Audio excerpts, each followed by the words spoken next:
Just a little cough there, just clearing my throat before we get the proceedings on the road. Welcome along, it is Business Connections Live. This is week number 32, or programme number 32. It's great to have your company as always. Now today, we're going to be talking about how to improve your personal communication skills. How do you go about doing that? Do you have a problem with that when you're standing up in front of somebody? Do you have a real issue when it comes to maybe finding the right words? Do you sometimes don't really plan very much to actually get the right words out of your head? And what about when it comes to writing as well? Do you have problems there too? I'm joined this evening by Steve Bridger. He's going to be talking about more effective communications. And it's a fascinating area. If you've ever been in the world of presentation, if you've ever done anything maybe like this before, they do say that most people would rather die than actually stand up in front of a group of people. Luckily, he's not going to do that tonight. Steve, it's great to have you with us this evening. But that's true, isn't it? A lot of people do have an absolute fear of standing up in front of people and communicating with them. Yet, it's something that we do all the time. That's right. That's right. I mean, the thing about it is that the thing about standing up and being, if like, seen and put on the spot, people just think they just go like mush. They just don't know what to do. They don't know how to cope with it, and they think it's all about them. But of course, it's not. You know, because people really want to hear what you've got to say and, you know, the information you're about to give. But so tonight, what I'm going to do is go right the way back to basics, and we're going to talk about how people can think about the role of themselves as the business communicator, and then the things that they can think about to make them even better, both in terms of writing and in speaking, and putting themselves at ease, and so they don't have to have the tremors, the terrors, and worry about all the different things that are happening. They just have to think about the job that they're doing for business and how to make that job more effective. Now, there's something that we're going to be doing near the end of this. It's talking about that water cooler moment where you have a minute about yourself or a minute about your business, where you get the point over. And it's something that what we actually do on our training courses here when we do media training. We get everybody actually to sit down and to do a minute about the thing they know the most about themselves. That's right. And it is amazing afterwards, when they run out after 40 seconds, how much they leave out, how much they forget to say. And yet we're talking about something that they should be very familiar with and very, very comfortable with. And we see that in business a lot, don't we, where people just don't really collect their thoughts when they actually come to communicate what they're talking about. And a lot of people too seem to me to start in the wrong place when they start to tell you about their business. They seem to start at where they started. They start at the beginning of their little play in life, where they came up with the idea, they developed the idea, they went through the research and development, they looked for funding, blah, blah, blah, blah, blah, and then finally they have the product. When in fact the consumer is interested in the product. One thing and one thing only. A lot of people say, okay, let me tell you about me and this is what I do. They miss out two vital words. It should be what I can do for you. It's the for you that they forget about. And really, when you go into networking situations, it's really the important thing is to realise that you've got a contribution to make, how you can help somebody else's business. Because basically, there are so many people that come in and do the same similar kind of things as you do. But the crucial thing, and to get interest, is to say, this is what I can do for you, to make things better for you, to make you richer, more successful, to make you stand out in what you're doing. And they miss those two crucial words, what I can do for you. And at the end of the programme today, we've got a little riddle for people to understand. A little riddle. So I'll start the riddle, so you've got a little time for everybody to think about it, okay? Now, the riddle is this, is how long is 60 seconds? How long is a minute? See if you can actually, it's the riddle of the sands. You know, not the Erskine Children's book, but it's the riddle of networking, which is how long is 60 seconds? Now, at the end of the programme, I'm going to tell you about a way to do it so that you never, ever, ever, ever have to worry about being standing up at short notice and have to do a 60-second pitch ever again. Well, you know, just these two bits of information alone are worth watching the programme for tonight. There's no two ways about it. What can I do for you? What can I do for you? If there's anybody listening right now and they want to twit or tweet something, twit perhaps maybe is more apt. What can I do for you? I mean, it's an interesting point, because how often do you start maybe a sales pitch with that? It's always very much, it's a different kind of approach, isn't it? And a lot of people sometimes forget that. And I love the whole idea of the riddle. Just remind us of the riddle once again. The riddle is, how long is 60 seconds? Well, that's easy, isn't it? Everybody knows that. Everybody knows that. If you're standing up Everybody there, knows the answer. If you're standing up there in front of a group of people, it lasts around about 4 hours. It's a very long time. It's a very long time. Or That's right. a very, very short time. Yeah. That's what we also find. Listen, it's very easy for somebody like yourself, Mr. Bridger, to come in here and to sit down and, OK, yes, you've written Fast Track Your Business Writing Skills. We've got that one there. Success Before Startup, two of the books that Steve has actually written. But just before we get into the real... Tell us a little bit... And another one. And the first brand new novel I've written. And the novel as well. We'll talk about the novel a little bit later on. But let's talk a little bit about you. Who are you? What do you do? What are you all about then? And why have you got the credentials to actually sit there and be able to tell everybody else what they should be doing? Well, my background is started with advertising agencies, integrated marketing agencies. I went freelance, so I'm a freelance copywriter, but I'm also a trainer and also a business consultant in really all these elements to do with business startup. And my particular element, which I love, is the pre-startup, which is helping people avoid crashing and burning in their first 18 months of setting up their own business. We had Brad Burton on just a couple of weeks back, and he was talking about that 80% to success, skin, money, more money, more money, more money. And a lot of people give up when they're in the skint bit, and they're only that far away from the money bit, and they just give up at the wrong time. And I suppose it's understanding where you are in the growth and the development of your business, as long as the business, of course, has got a firm foundation in what it's doing. That's it, because what I find is that there are so many people who go into business without necessarily doing the proper research to understanding that whether the business is right for them, whether they understand the business, whether they understand their competitors and what they're doing. They go on to go into something because they just love the idea that they've come up with, realising that there's probably only 9 people in the universe who actually like it as well.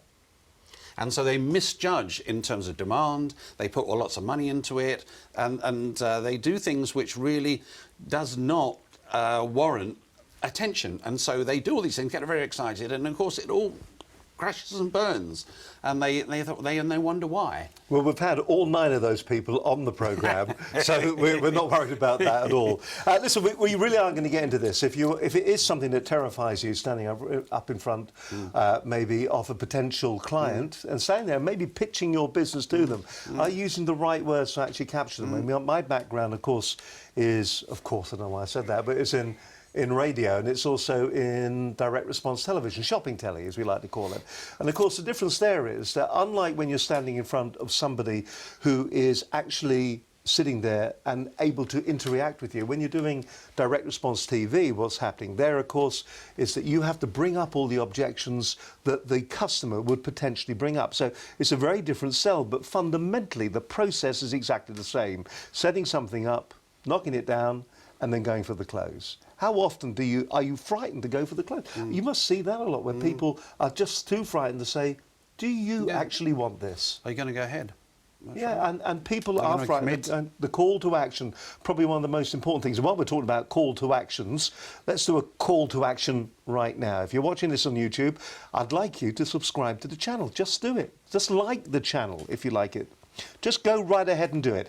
If you want to go to the website, it's businessconnectionslive.com. Just simply go there. There's the address sitting on the screen. And you'll notice there's a little form just sitting on there. Fill it in. Fill it in. Give us your name. The reason we're after your name, we want to make you part of our community. It's a business community. It's a networking opportunity, and it's an opportunity for you to share maybe some of the skills that you have. Perhaps maybe you feel that you could come on the programme as well. Get in touch with us. Become part of the Business Connections Live community. Don't forget as well, you can also email us as well for that matter. It is studio businessconnectionslive.com,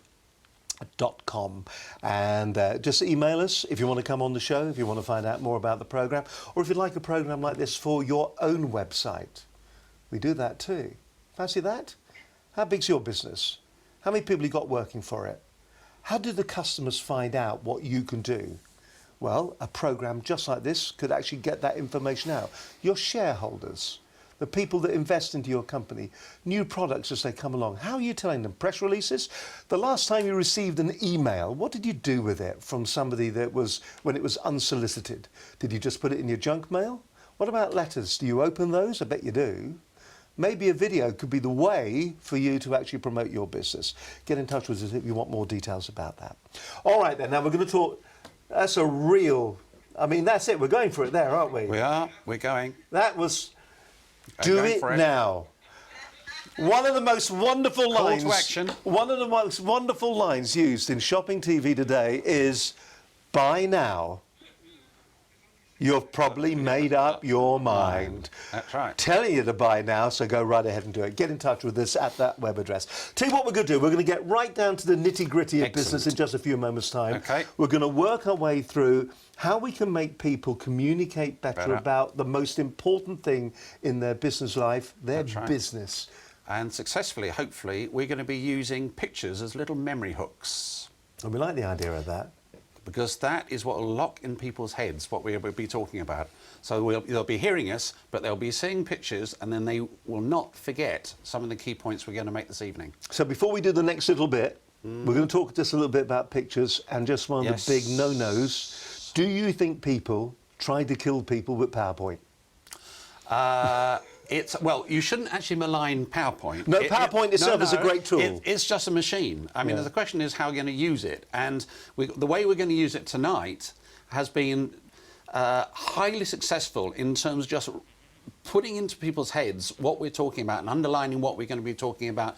And between us, they're going to be taken to another place so that they will be able to learn so much this evening, which is going to distill and make them better. So by the time this programme finishes, they're going to be better communicators. We better shut up for a moment and we'll get on with the programme.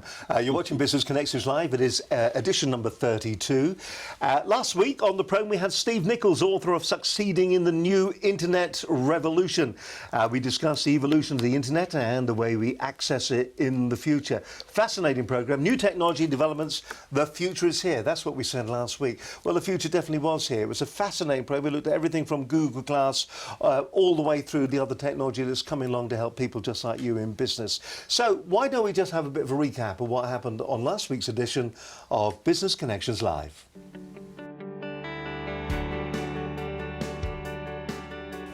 This week I'm joined by Steve Nichols, author of Succeeding in the New Internet Revolution. He'll be talking about the evolution of the internet and the way we access it in the future. We train people around social media and really the internet technology and how you apply it to business, and that's really the key thing. We're really into the third wave, so we've gone from the PC to mobiles, and now we're moving into wearables, we're moving into the Internet of Things, and really we're sort of exploding into this whole area. It's really, I mean, it's really exciting times. But I think one of the key things is mindset and culture. So for instance, if you look at people like Google, they've opened a thing called the X Labs, where they're looking at futuristic stuff. But one of the things that they come up with is this concept of moonshots, and it's shooting for the moon. Now what they use a specific terminology, which is actually very snappy, which is 10 times is easier than 10% better. But if you're saying, right, we want to be 10 times bigger than we were last year, you have to think very differently. And if you look at the way that Google and a number of tech companies are thinking, that's how they're thinking. They're not interested in 10% better than last year. They're thinking, how do we change an industry? What would it be like if we were, we're 10 million now, how do we be a 100 million company? Every business has technology in it now. So there is no business that doesn't have a website, there's no business that doesn't use social media, there's no business that doesn't have a large component of technology in the business. One of the things, like if you look at Google, Facebook, Apple, all of these companies, the key thing that they do brilliantly is they are bringing in talent into their business. They're bringing the best of the best into their business. And when you bring the best of the best, you're basically bringing a pool of ideas, you're bringing brilliant people together, and those guys make things happen. They're not looking at survival, they're looking at how do we dominate this industry, how do we change this industry, and it's a very different mindset. I'm not saying everybody can do it. If everybody could do it, of course you would have everybody be successful. Yes. It's not easy to do. If it was easy, everybody would be doing it. But what I would say is, if you look around and you look at successful companies, they are the ones that are thinking differently to everybody else. If you're a small business, one of the things that you can't always be the innovator, because the quick innovator, but what you can do is be fast follower. Well, think about about retail, a few years ago, when Amazon came out, people didn't really know what that was and didn't take them very seriously. But now, every retailer, doesn't matter who you are, big or small, you now have Amazon as a competitor, even though they're not anywhere near you. Hi, I'm Steve Nichols from Social Media and Business, and what we've talked about tonight really is probably we focus very much on mindset.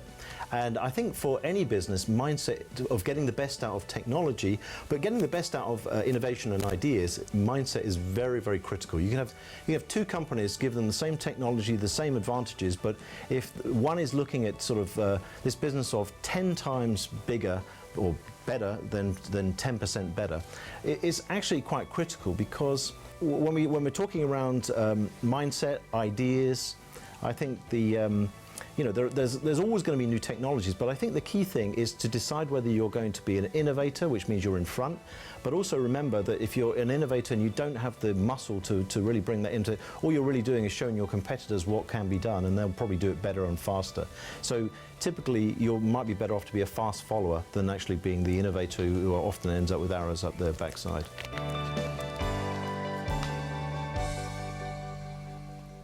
Steve Nichols there, lovely bloke actually, fascinating evening we had with him on last week's edition. If you want to watch the entire programme, just go to the website, or you can watch it on our YouTube channel as well, and you can just check it out there. Do leave a comment, and as I said, please do subscribe to the channel. If you see a button that says subscribe, in fact, as you're watching this right now, you may find that just up here, just there, about there, there's a subscribe button. Press it.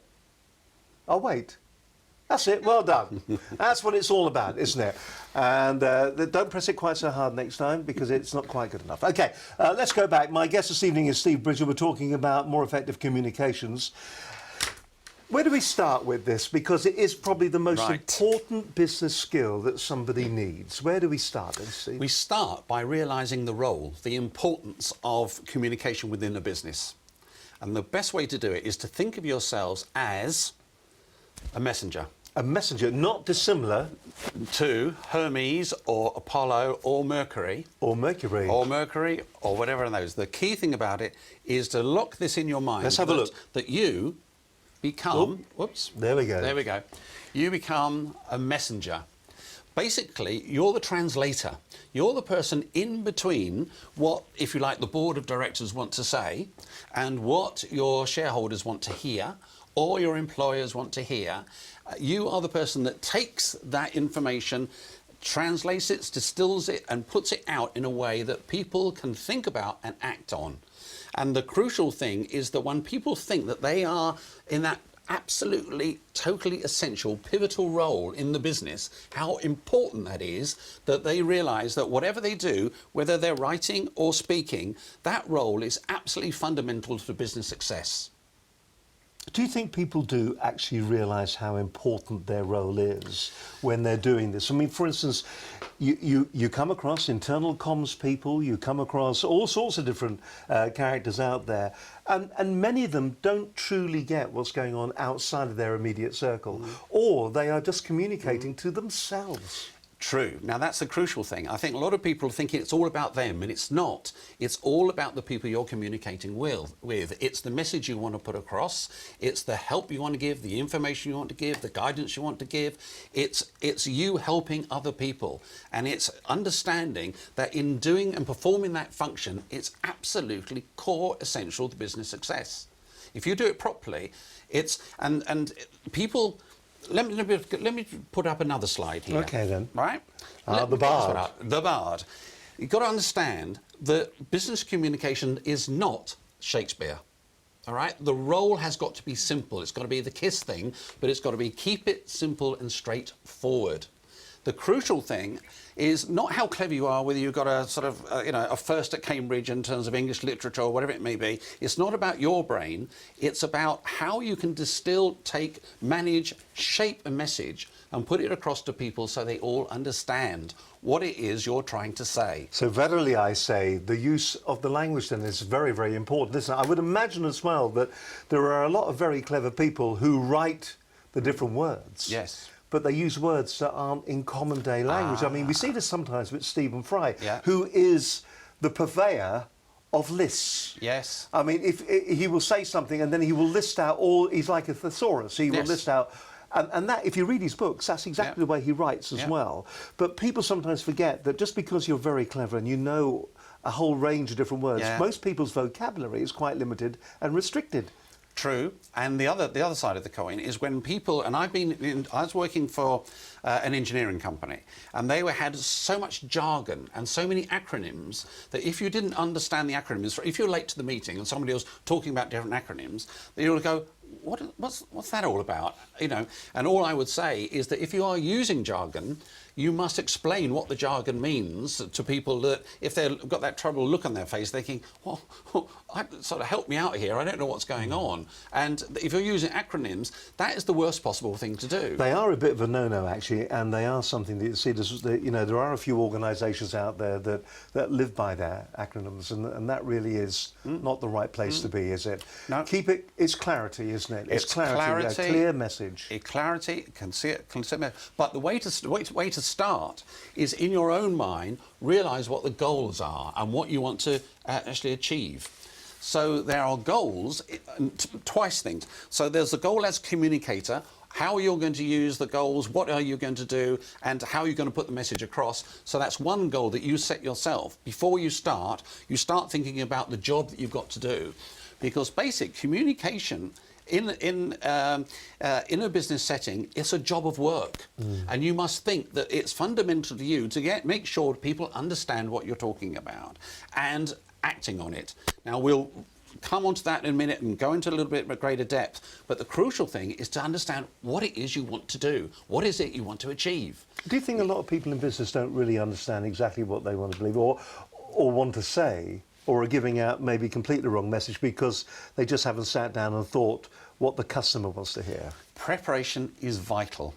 Absolutely vital. So you've got a whole load of information I was talking about before, and you're the translator. How do you take it from a whole load of facts and figures and lists of material and A4 documents? How do you take that and put it into a shape that people remember that in a business situation, people are stressed. People have got their own targets. People have probably come into meetings from logistics, and they've come in from marketing, and they've come in from the packaging, and they've come in from, whatever it may be, the different facets you've got in business, and they've got all these other things in their heads. How do you sort of slow it down and make sure that they understand exactly what it is that you want to say and go away and do it properly, and so that everybody is, the old thing, singing off the same hymn sheet? I notice on your goals slide that we've got there that we've got three key points, and the triplets are probably one of the most powerful things that you can use when you're speaking. The first one they're going to hear, the second one they're going to forget, the third one they'll remember. And of course we hear politicians using triplets all the time. Is that very important when you are using it as a tool? Is that an important tool for a speaker and a communicator to use, or is that me just picking up on the fact that people do talk triplets and it's hopelessly overused? It is overused for a reason, because it works. But you can't just trot them out. It's something that you use and repeat, because repetition is very good, and to make sure that people once again pick up on what you want to say and remember it. But as you'll see at the end of the programme this evening, there's another thing which helps people remember. Do you have a female assistant coming in as well to help you? That's what it feels like. It feels like we're leading up to a magic trick, doesn't it? I mean, okay. All right, so that's the goals then. We've got to have clarity what we're talking about when it comes to the goals that we want to get over, the message that we want to get over to the person that we are speaking to, or the group of people that we are talking to. Where do we go then once we've arrived at the goals? And before we just move off that, are there any tools that we should use to absolutely test to make certain that we have identified our goals? Is it the old so what principle? La-di-da-di-da. Yeah. Well, so what? That's right. Yeah. Or what? Yeah. There's the other one which is crucial to that, in terms of saying, well, because of this, you have to think in your own mind and literally place yourselves and meld yourself into the heads of the people that are the audience. So I'll be explaining to that in a little bit of greater depth in a More moment. teas, more teas. I love it. It's fantastic. More things are coming up, but you will see. You better deliver at the end, because you had to keep an idiot in suspense. I'll tell you in a moment, isn't there? I've been there. There will be certain things here that will be revealed to you. You know, I've got this little fez with me, and he'll be coming in, just like that. Okay. But to finish this little bit of section, and then we move on to the second section, which is important. It all comes in together. Yes. It's all part of the same package that I'm building up here. Okay. So yes. It's back to that clarity, brevity, and being concise when you speak and put your message across. What an important word that is. The word concise. I mean, just to remind you, if you haven't seen it for a while, just let this just burn into your eyes for a moment. Have a look. This is what's important. Remember this word. Yeah. There it is. The word concise. No waffle. No waffle. And there are a lot of people in business who will waffle and waffle. They're nearly frightened of the silence, aren't they? Or it's that they're so full of themselves, they don't realise that what they should be doing is thinking about others rather than themselves. And so it's they're performing, they're on the stage, and so they're using great words and going on, and people are really, you see that glazed expression coming across, people thinking, when is this person ever going to stop?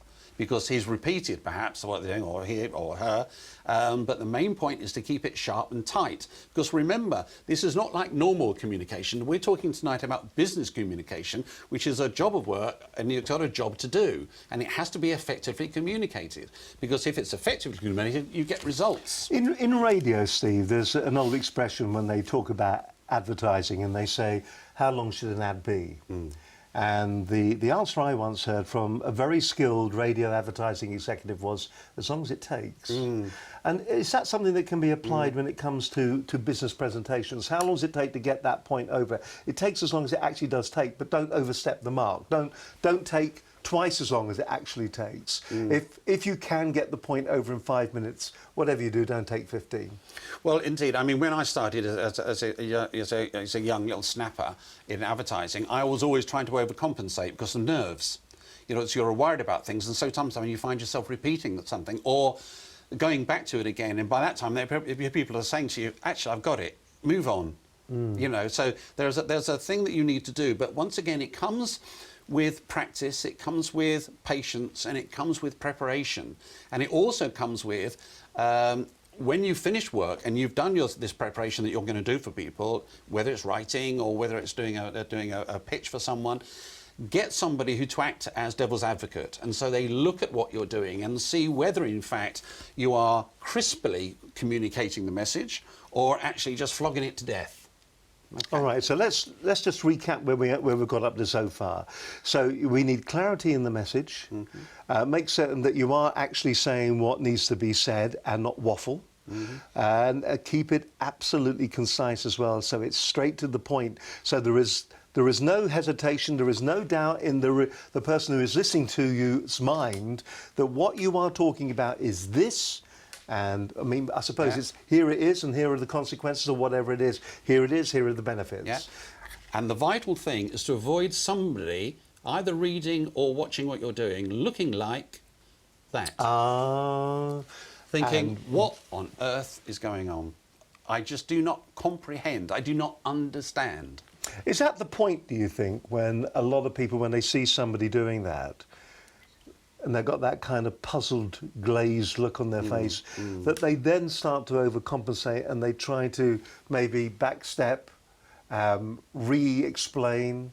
I mean, is that a mistake that they shouldn't do? Well, I mean, or could it be that the person just really isn't getting it for not the presenter's problem? To a certain extent. It could be a combination of all of those things. So the key thing is that if you sense somebody is not with you and that they're not getting it, you've got to say, look, are you with me? Do you understand? Shall I repeat something? You know, because once again, as the messenger, your job is to put the message across and to put it across successfully.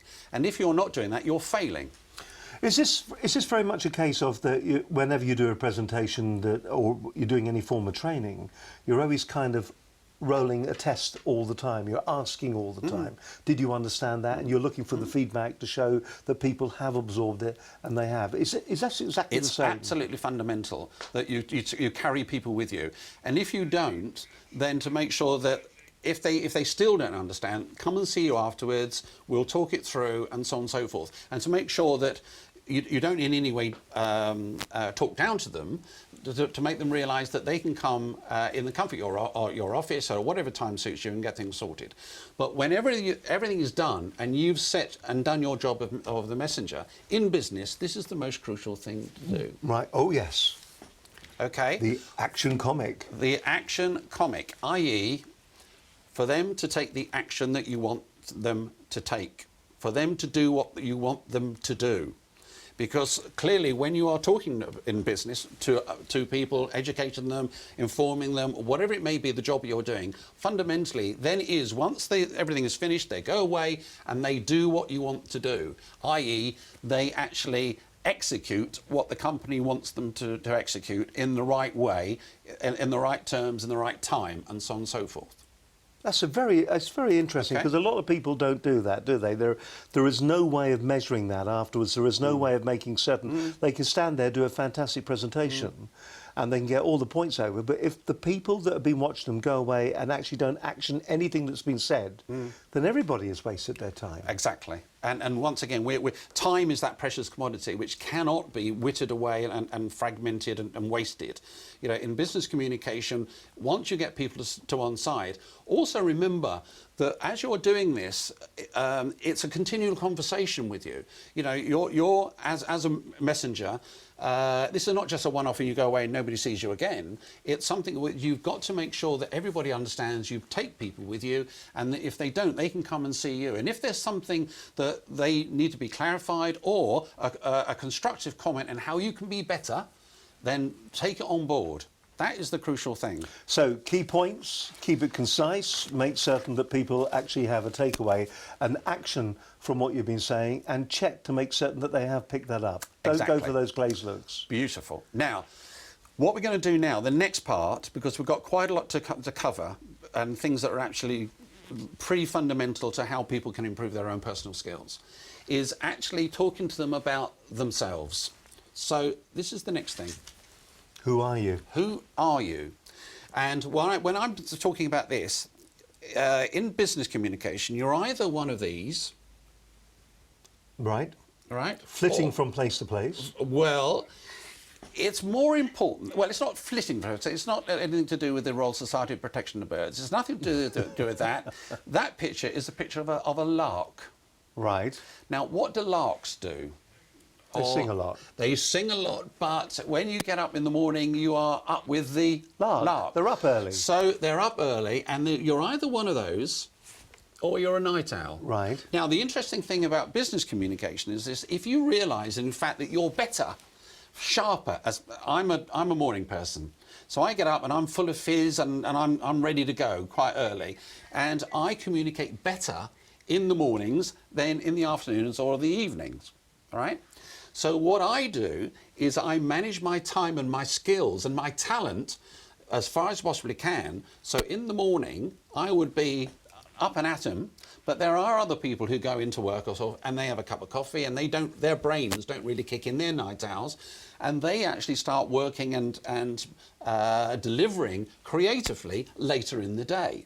So my point here, and it's a very, very simple one, but if suddenly people think about it and say, well, actually, yeah, I am a lark, I am better in the morning, creatively and better, then rearrange your diaries. Rearrange the time when you're doing your communication so that you're much more effective working and presenting and delivering in the morning, because you know in the afternoon you're pretty rubbish. All right? And if you're a night owl, do it the other way round. So you do all your planning, you do all your preparation and everything in the morning if you're a night owl, and then you deliver. You get up and you perform and you deliver in the afternoon. What do you do though if the people that you're communicating to, you have a mix there, night owls and larks? Now, this is an interesting thing which I'm about to get onto in about 3 slides' time. Really? Yes, because what we're going to be talking not another tease. More Surely, tease of surely waiting. not. Oh yes. Oh yes, there's a little The thing whole for show you is from that. still yet to come. I tell you, it's building up from that. But when we're talking about the audience, it's an absolutely vital time to understand your audience and deliver for your audience. Now, that is a few pictures away. All right, I'll But tell you they're what. coming down the line. We'll get to those few pictures in just a few moments' time. Absolutely fascinated, to be honest with you. Hopefully, so far, you're already stopping just for a moment and you're thinking to yourself, do you know what? I actually see where this is going. I can see what they're talking about. They're talking about the clarity in the message that I get over. How often have you stood up there and just rambled on with no previous thought, no preparation? Being concise as well. You know, just because you bluster on for several hours doesn't mean that you're the best at what you're doing. You know, if you can tell something in 2 minutes that would normally take somebody else 10 minutes, and you can do it with the same clarity, concisely, then maybe that's doing a better job, because people these days have a short attention span. And then also understanding your audience as well. The moment they start the drift, are they getting it? I mean, remember, it could be your fault that they are looking puzzled. So maybe you haven't done your preparation properly. And what kind of person or people are they? Are they the larks or are they the night owls? I mean, it really is. You've got to start being the professional when it comes to communicating your message to your audience. We're going to have more from Steve Bridger in just a few moments' time. Absolutely fantastic. I've just been told in my ear, Mr. Teasy Weezy. There we go. And we like that. A tease. There's nothing wrong with it. Tom Higgins was on the programme a few months back, the CEO of Goldeye and a previous guest on BCL. Now, the thing that's actually quite interesting about Tom, we're going to be listening to him very shortly, so just a little bit of a tease from me in that particular instance here, just at the moment. So Tom Higgins still to come, actually, because he had some great news over the last couple of days. But right now, I'll tell you what we're going to do. Let's look back rather, over the last 7 days and find out what's been happening in the business news with Linda Bazant.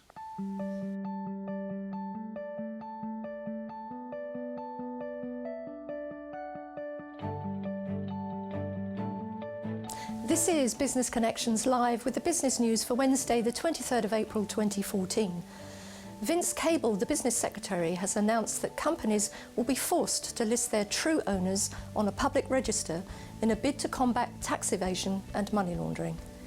He said the list, which could be used by tax authorities, would tackle the darker side of capitalism. The plans follow concerns that opaque UK corporate structures can be used to channel or hide illicit funds. Mr. Cable said no longer will UK companies be able to use complex structures and trails of paperwork to hide information and keep the public in the dark. The new rules, which need parliamentary approval, would force UK-registered firms to give details of anyone with an interest in more than 25% of its shares or voting rights. George Osborne said it would help unmask the owners of shell companies where firms keep money offshore to avoid tax. Campaigners called it an historic step in the fight against corruption. A review ordered by the Royal Bank of Scotland has cleared the lender of fraud against small and medium-sized business customers. The bank commissioned an independent review by law firm Clifford Chance over claims RBS systematically set out to defraud its business customers.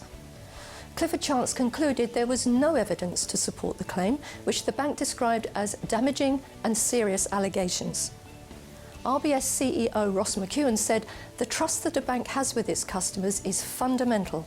That trust was put at risk at RBS by the allegation of systematic abuse made in the Tomlinson report. I welcome the Clifford Chance findings, which show no evidence of the serious and damaging allegation that we had set out to deliberately defraud our business customers. RBS said it would now ensure it can further enhance support for small and medium-sized enterprises when they get into financial trouble. They also said it will not charge default interest for the first 90 days when an SME customer defaults, effective until May 31st, 2015. Online payment firm PayPal has announced plans to prevent users from sharing their computers, smartphones and tablets with anyone else, even family members.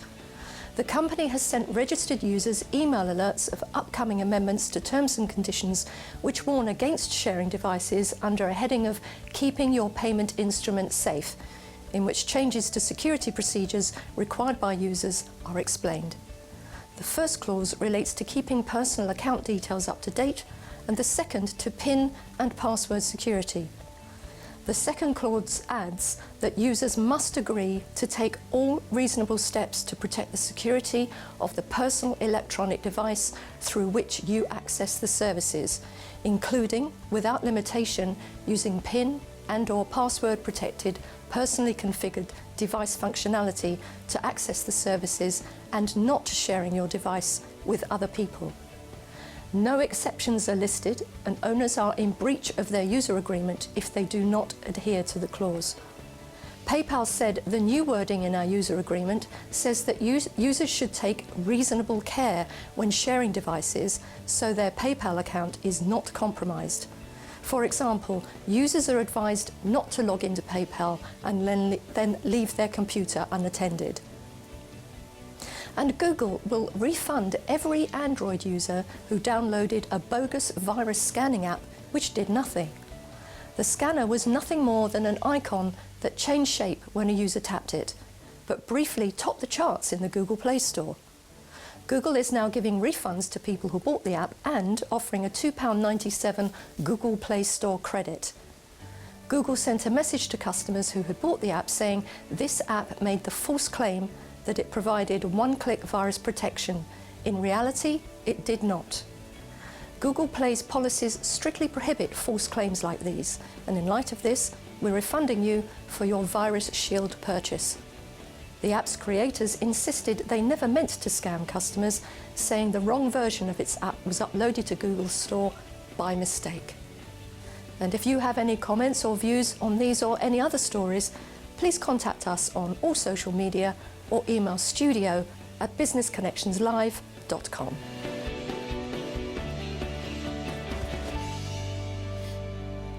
And my thanks to Linda Bazant with the news. Interesting, a lot of phishing emails coming along at the moment from PayPal, or people who purporting to say that they're PayPal, looking for your account details. Do watch out for those. There have been quite a few of them. We've received numerous ones here at the studio, but they're all in the... I must admit, I found myself responding to one I was told off severely because I was filling in with all sorts of swear words, telling them to go forth and to multiply with themselves. You're watching Business Connections Live. It is edition number 32. It's great to have your company. It's all about communication tonight. Are you getting it right in your business? Are you getting your message out there?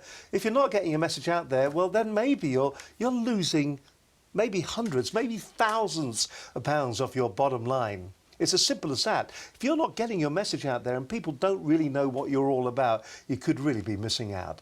If you want to contact us here at the studio, it is businessconnectionslive.com.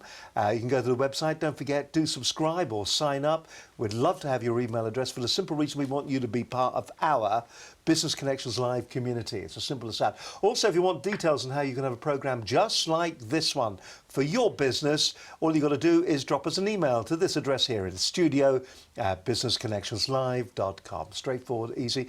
Or you can give us a call as well. The telephone number's not there, but if you want to, you can find it on our website at businessconnectionslive.com and have a word maybe with myself or with Linda Bazant. In fact, you can have a word with either of us. My guest this evening is Steve Bridger. We're talking all about comms, communications, getting the message out there, making certain that your audience actually really know what you're talking about. He's been teasing us all the way through the hour so far. More teases still to come. Right then, where are we right now? A little recap. Right. And a little bit of a clarification, I think. And there's a picture up on the screen which is all about transmitting and receiving. Because remember that as a communicator, you are literally giving out, either through words on a page or talking to people. And you've got to make sure that what you're transmitting is understandable and that you've got it in the right way and couched in the right language and putting the message across. All those things, the pictures we were showing earlier on in terms of the comprehension, making sure that everybody's with you, you're taking them with you in the whole thing. So it's all about thinking yourself mentally that you are on air, you are performing, and that you are transmitting. The thing is to make sure that people are understanding and that they're receiving. Now, having done countless hours on the air, one of the problems with being on the air is it is one way. And here you're talking about it being two-way, understanding what's coming back, that interaction with your listener, your viewer, whatever. So, I mean, how do you make certain you're getting that? Well, I mean, the key thing about it is to Let's go on to the next slide. Okay then, because obviously the question was just too difficult, right? The question was too difficult, but I'm going to answer it with a picture. All right then. Okay. Okay. Now, the way that you know is to think very, very much when you're writing. Crucially, on the picture that you're looking at now, is that you always write for the reader. Okay, and so you make sure that you have prepared properly, that you're using the right language, that you're pitching at the right level, you're using terms that they can connect with, that resonates with them. All right, and by exactly the same token is that when you're speaking you're speaking Yes. for the listener. And so in this particular case, of course, the very, very clever little kitten is talking to the dog, and she's, you know, the kitten is talking about ways to engage the dog and to make sure, I mean, to understand that this particular dog is not the sharpest canine in the kennel. No. Okay? Or the next picture, he's eating it. Well, exactly. That is why the kitten is actually putting this up there to avoid being eaten, because he's talking about sort of like meaty chunks covered in gravy.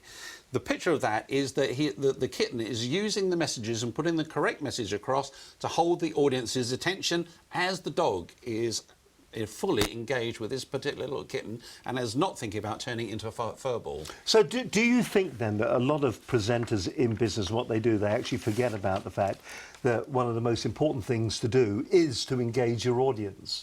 Exactly. And they just go through the motion. Exactly. And understanding and analysing the audience is one of the most crucial, fundamental jobs of the messenger.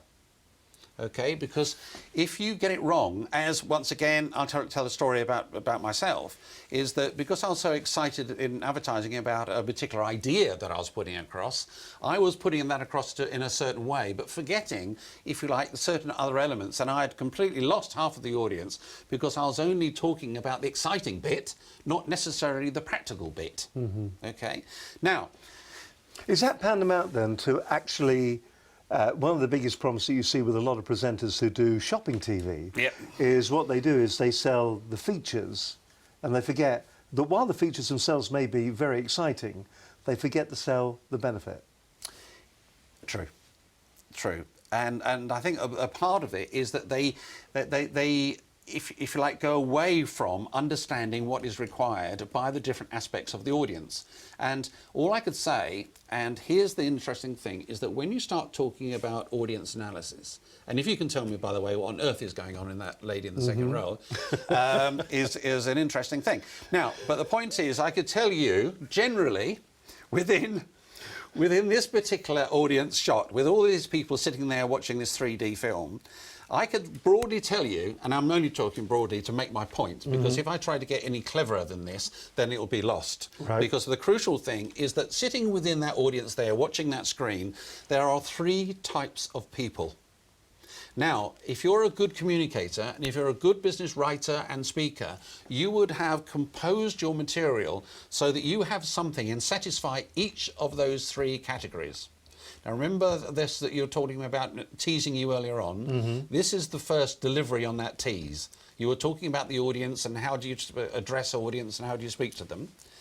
Here is now something which is absolutely crucial in terms of improving your business communication skills. Understanding that you've got to try to hit and satisfy each of those 3 characteristics, each of those 3 groups of people in the audience.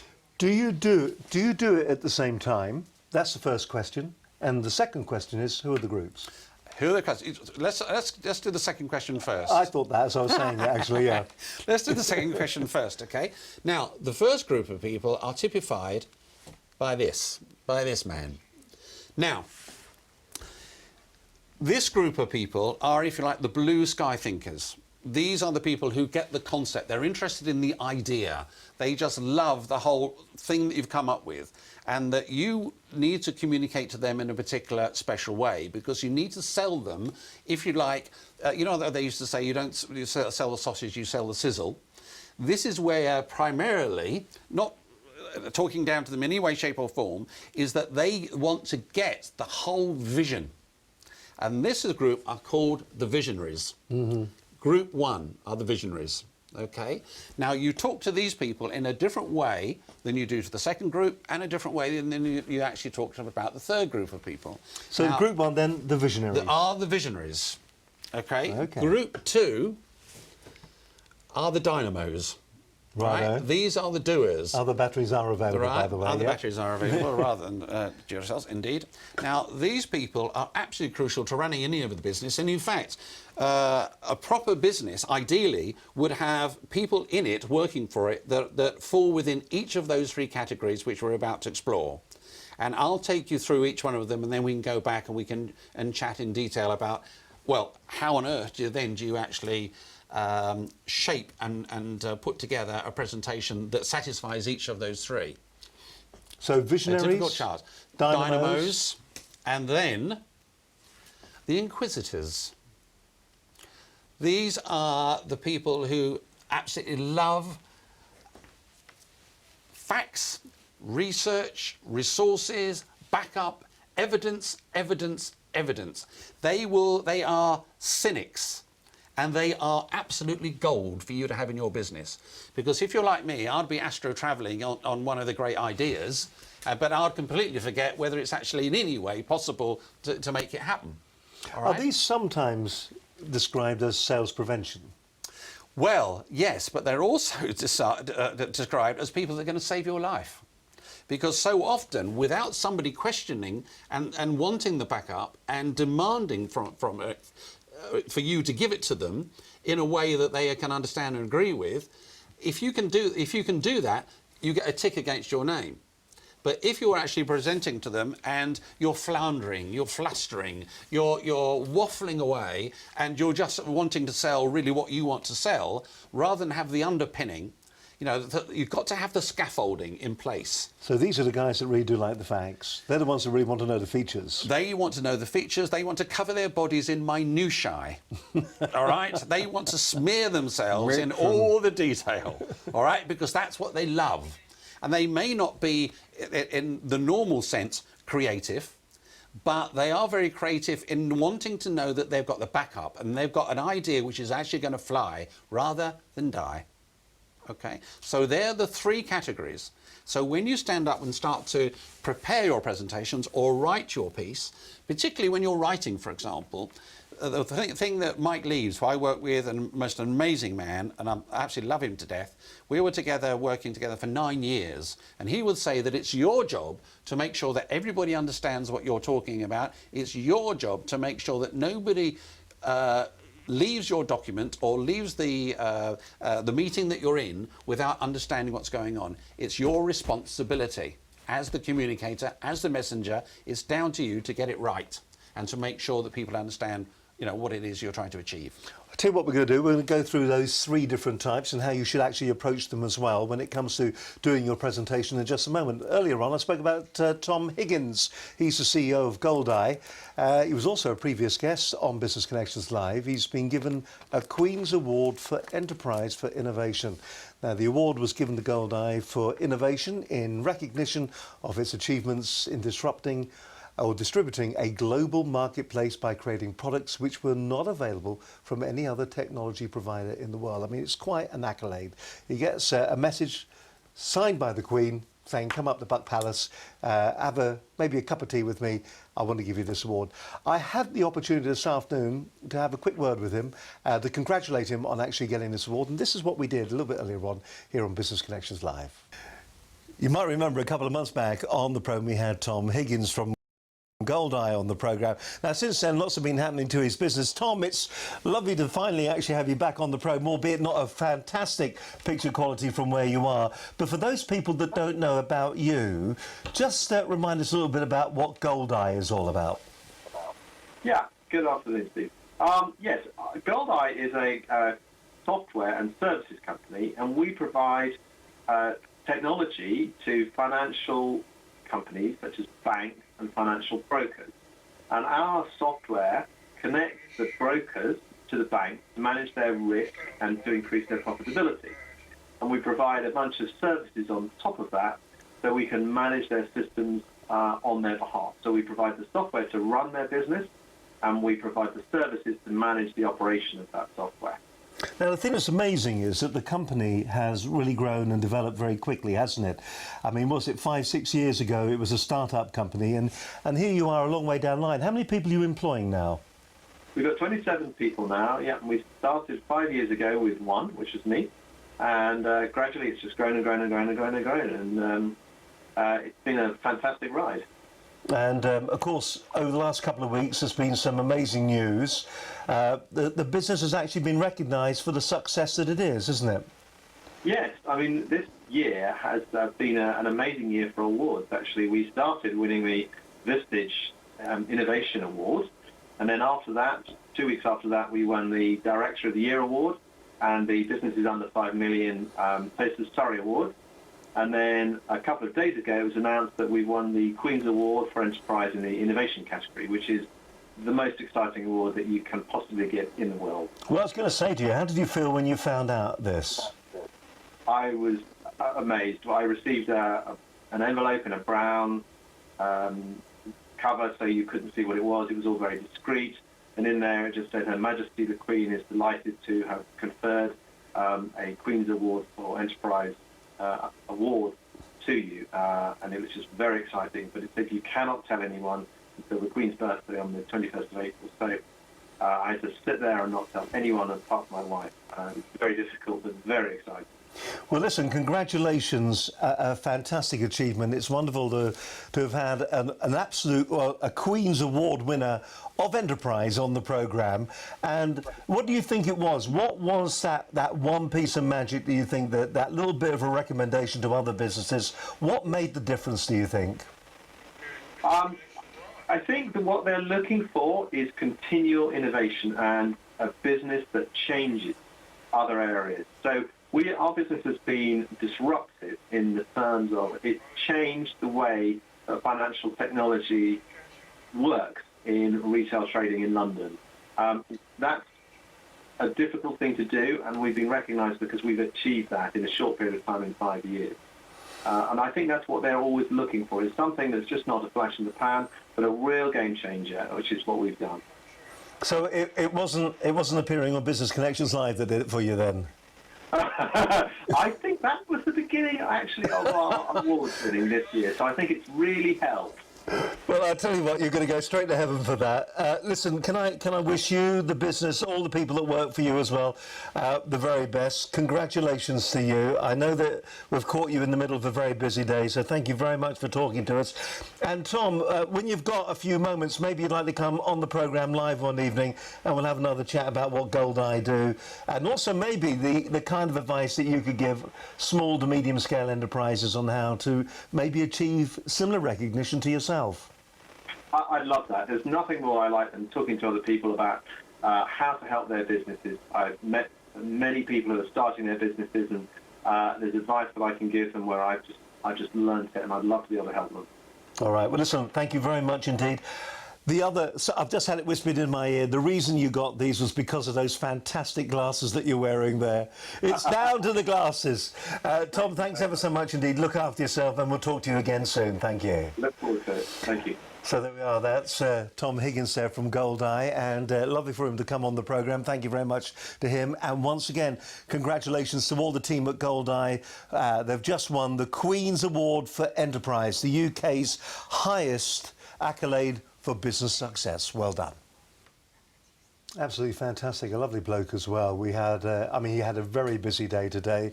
He was able to fit us in just for a few moments. And what wonderful. He actually, as you heard, he's going to come back on the programme again.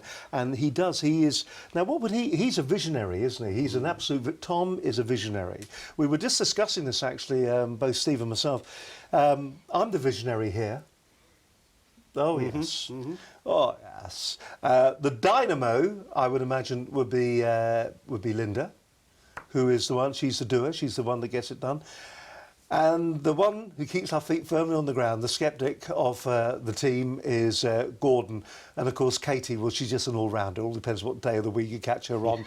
But just goes to show. But I mean, very interesting, because we were talking there. I mean, you're doing a presentation, yet in a small business like ours, we're not a huge multinational broadcast organisation, but yet in a small business like ours, you need those individuals to drive the business forward. You need somebody who's thinking, well, and of course, we all take different roles as well. On different days, I will be the skeptic. I will be the one that will sit back. We had a conversation this afternoon. In fact, someone's just reminded me in my ear.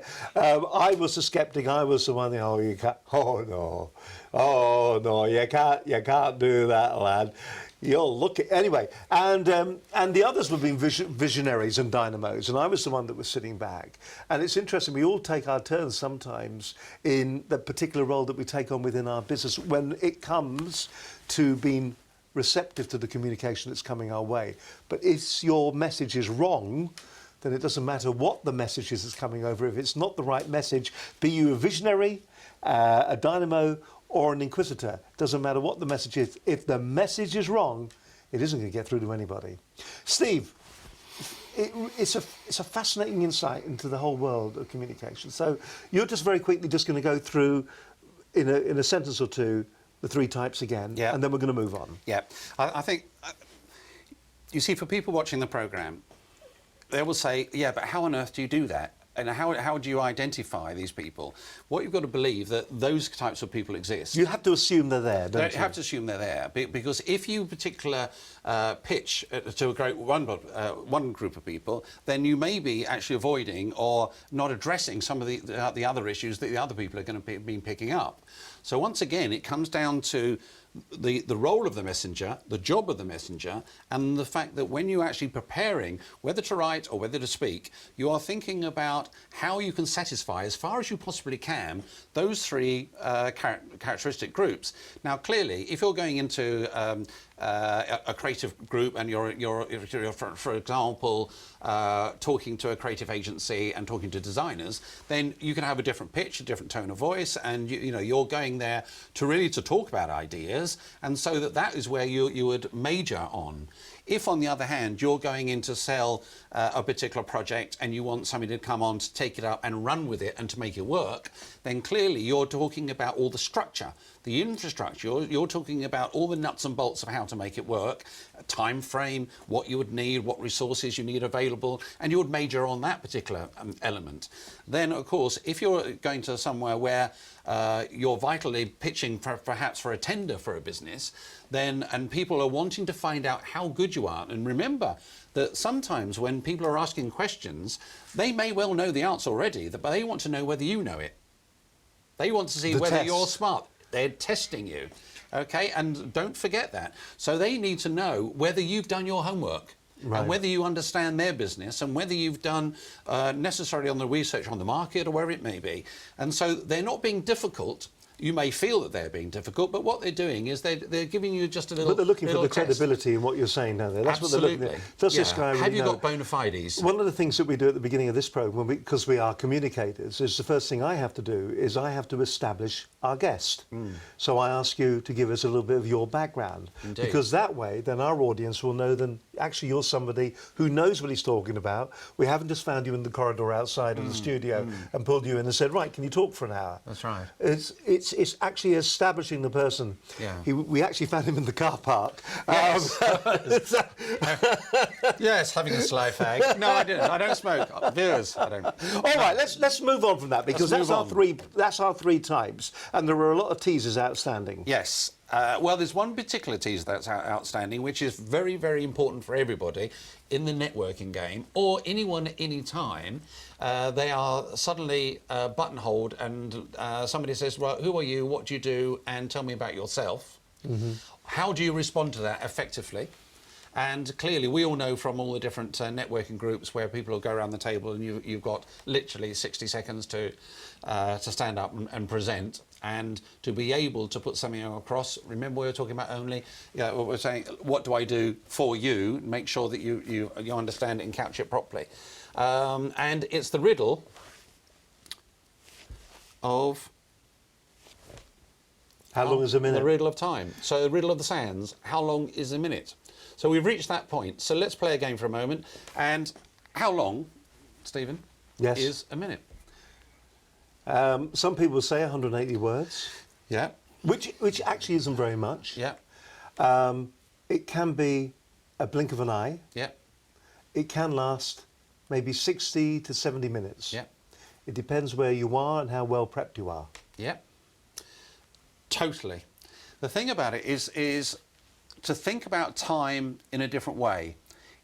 Not actually how long this thing takes, but what you can do within that time. And you touched upon it there very nicely, actually, and I'm going to kick you under the table at this point. When you were talking about the number of words, because this is really what it's all about. Now, a lot of people, the next slide, I know what the next slide is. Yes. And a lot of people don't realise this. And as we work with a lot of large corporates, and we put together internal comms for a lot of large corporates. And when we're working, they say to us, or we say to them, you have a finite time. You have 2 minutes to get this message over. And they will turn up with 4 or 5 sheets of A4 tightly typed. And you think to yourself, there is a way of working this out, how long that script is going to take somebody to read. And we're going to show you that in just a moment. But why don't people understand that? And because what you can do at that point, when you've got your word processor and you're counting the words, you know how long it's going to be, you can actually model and mould the message to be quicker to the point and more effective to the listener as well. And refreshed. Yes. You know, you can change the message, but once you get the structure in your mind, you know, it is something which you can adapt, either for 1 minute, 5 minutes, 10 minutes, or whatever it may be, because then you'll know what you're working with. And if you like, your raw material are words. I tell you what, I don't want to steal your thunder, so let's I kind of have in a way. I think you've already stolen a lot of the thunder. Oh, thank you very much. But I'm going to carry on regardless. Yes. So go on, don't sulk me. So the riddle of time, how long is a minute then? Let's clarify it right now then. Okay, thank you. Here we go. Depending on how quickly you speak and your nature of delivery, it's between 120 and 180 words per minute. So let's just keep it very simple at the moment. Let's say that in fact that you allow in a single second you can speak 2 words. Now, so far, so what? But if you then break it down and those 120 words into different categories of information, little parcels of time, little parcels of information that you want to put across to someone, then you can prepare, write and rewrite that number of words in a certain structure so that you can always make sure that that is going to be delivered faultlessly, and that you can then change it. This also works for speed dating, by the way. All right. You've got 900 words, around Yep. about 5 minutes or thereabouts. Okay. To get to the end of this. Oh, so fine. away you go. I love Right. this. I haven't seen it delivered like this. We always work on the principle of 3 words a second. That's Okay. where we work here. But this Yes, is but you're talking fascinating. very quickly. And the point is that when people stand up and may be very nervous and not sure of themselves, and also, obviously, when people do get good, they use silence Yeah. and pauses, you know, to make, you know, emphasis and accent the different things they're saying. But as a rule of thumb, let you take you through this slide then. So this is, if you like, the classic networking BNI or for networking kind of thing when you're standing up, and there are other networking groups as well, of course. Then you're 10 seconds, 20 words to say your name, your company, and what you do. I'll tell you what, let's look at the slide in full screen so we can really see it. Right. Oh, good. Right. Okay. Okay. So you've got 10 seconds where you've got talking about who you are, Right. your company, what your organisation, and what your role is. All right. Okay. Now. Here we go then. So then, we are Business Connections Live. My name's Steve Hyland. And what we do, we produce business television, interactive business television for small to medium scale enterprises. Good. 10 seconds actually, but you're right. That's, Right. yeah. So 10 seconds. Now, for each of these, of course, as we go through this now and remember this, and clearly you can come back and see it on screen again, and view all tonight's programme, you'll be able to shape this. This is just a little template, if you like. So 15 seconds, which will be 30 words. What are your USPs? What's your proposition? What is actually distinctive about you and your business? What is it that you bring to the party that people should be listening to? But then you allow more time, say 20 seconds, 40 words, to say the benefits you bring to people, what it is exactly you are doing and why they should be listening, and it's why they should have you working for them than anyone else because of the skills that you can deliver. 10 seconds then, 20 words to follow up, to say, right, well, if you'd like to, we can get together for a meeting afterwards, or I'll email you, or we'll have a telephone conversation. Is that classed as the call to action then? That will be the call to action element, and then you're then finished by the 5 seconds, which is to say, well, here's my card, information exchange there, in terms of perhaps you may have a leaflet. A lot of people have leaflets to give away, and then that will be the close. But near or thereabouts, that you could deliver all of that structured in that carefully prepared and written and rewritten way in 60 seconds. Is the order important? Name, company to identify who you are. The USPs, the proposition, important to be at the very top. Then you're seeing what the benefits are. No point putting the benefits before the USPs. Follow-up learning. That does work, doesn't it? That is a great formula. It works very, very nicely, but you're not hidebound by it, because it may be that if you've got something really spectacular for a new product to launch or whatever it may be, I'm here to tell you about this and what it's all about. And then you may go on to purchase terms and how to go about something. This could be once again a normal sales pitch. It doesn't necessarily have to be a networking pitch about your business. This structure is something that you could use, and to make sure that if you learn this and develop this and refresh it, then you're never ever stuck for words, and you're never actually caught unprepared when somebody says, tell me about your business and what you do. And then if you're thinking about this and developing it, you can get to a point where you've got 2 or 3 of these little pitches, if you like. And I remember when I used to be, get up at earthly hours in the morning, go to networking events, is that there'll be people who week after week after week would stand up and say exactly the same thing. This allows you, if you learn this and understand what you can do in 120 words, you can refresh and make things different, make different sales points, wherever it may be. And so if you're away at a business convention, or if you're going away on a team training day, people are saying, well, tell us a little about yourself. What do you do? And that could be, once again, a personal picture, that you paint for people with words. I think that is so useful. I think that is so powerful, and I think that is probably one of the most powerful things to have in your arsenal of tools when you're out there. Listen, we're actually running out of time, so okay. we need to move on a bit. But once again, I'll tell you what we're going to do. We're actually going to stick that slide below this particular video, that particular slide there, just to remind you, you can actually download it. We'll give a download. You can download it, you can have a look at it, and you can think to yourself, do you know what, that is a fantastic template for me when I go out networking. Let's move on from there, shall we? Okay. Just one thing before we go. The way to do it is to think about the topics that you want to say, write the text, write them all out, and then time it the way you did and speak it out loud exactly the way you did it. And so that you would be able to see and fine-tune, because different people, as I say, have different strengths of delivery, different timings of delivery. But if you talk about the 3 T's, topics, text, and then time, the text are the words you use for the 120, and actually putting it on your own clock and seeing how long it does take you, and then you'll feel comfortable with that. And then if you've got too many words, then you can cut something out and reshape it and have different categories. But that particular template is one that you should take with you from now till you stop working. Next slide, please. Well, the next slide... Do you think I'm sexy? ...is... I mean, what on earth is Rod Stewart doing here? Well, if I mention Maggie May and Mandolin Wind, for those out there who are Rodder's fans, of course, may think of a certain album. And the album was called Every Picture Tells a Story. And tonight, I've used pictures to tell the stories. Only really one slide that's actually carried any text on it.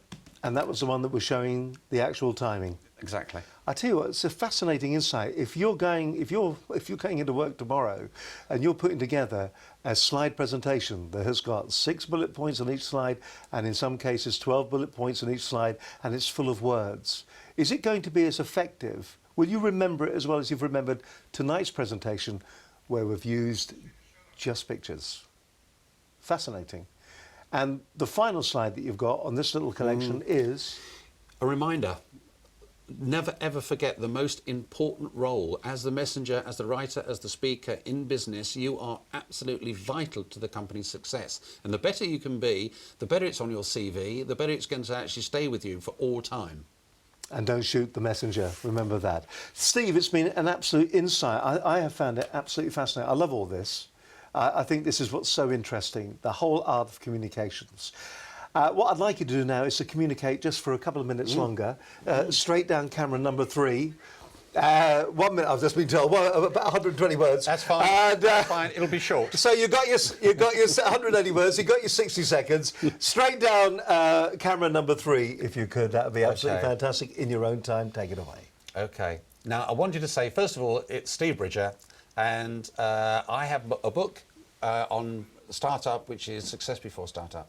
But I'm also a writer, and all of those things that have helped me really shape the presentation tonight. But the key thing about it is that when you are thinking about putting up something together in the business to be able to communicate yourself, make sure that you are absolutely clear in what you want to do, how you want to put your message across, and using all these different techniques to make sure that you become a better communicator. Thank you. No, thank you.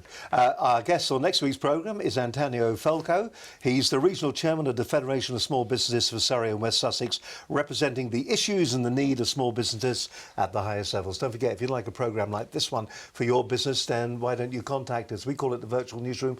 We've already come up with a few new names for it this evening. If you'd like one of these programmes for your customers, for your employees, all you've got to do is contact us on the website that's on the stage. There it is. It's on the stage. Studio. What stage?